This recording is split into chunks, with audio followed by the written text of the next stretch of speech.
السلام علیکم ورحمۃ اللہ وبرکاتہ۔ بسم اللہ الرحمن الرحیم۔ پیارے بچوں، آپ لوگ جانتے ہوں گے اس پوری دنیا کے اندر، نہ صرف پڑوس ملک میں بلکہ پوری دنیا کے اندر ایک مولانا، ایک اللہ کے ولی، ایک بزرگ بہت مشہور تھے، بہت مشہور تھے۔ آج ان کا انتقال ہو گیا۔ ان کا نام حضرت مولانا پیر ذوالفقار احمد صاحب نقشبندی مجددی رحمہ اللہ تعالی۔ حضرت مولانا پیر ذوالفقار احمد صاحب نقشبندی مجددی رحمۃ اللہ علیہ دنیا میں اپنی پوری زندگی میں ایسے کارنامے انجام دے کر گئے، دنیا ایک مدت تک بھی ان کو یاد رکھے گی، ایک زمانہ تک یاد رکھے گی۔ کبھی نہ مٹنے والے نقوش وہ چھوڑ کر گئے ہیں۔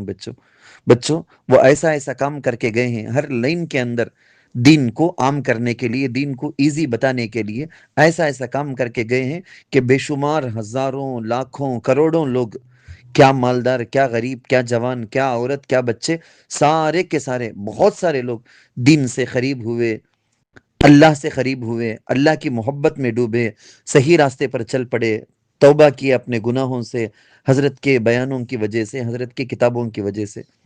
بے شمار ہزاروں کے ان کے بیان، ایک ایک بیان بھی بالکل گویا بہترین ایک دوا ہے، بہترین علاج ہے۔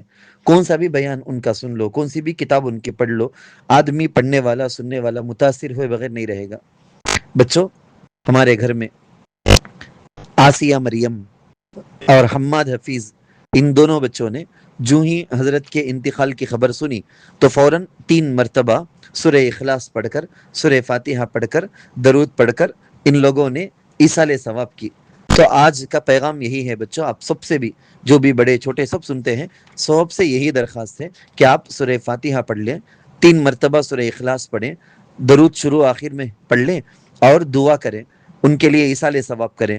جتنے بھی مسلمان مرد، عورتیں، مرد، خواتین دنیا میں مسلمان انتقال ہوئے ہیں، ان سب کے لیے ایصال ثواب کی نیت کریں، خاص کر کے حضرت کے لیے نیت کریں۔ بہت بڑا ان کا ہم سب پر احسان ہے، پوری دنیا والوں پر احسان ہے۔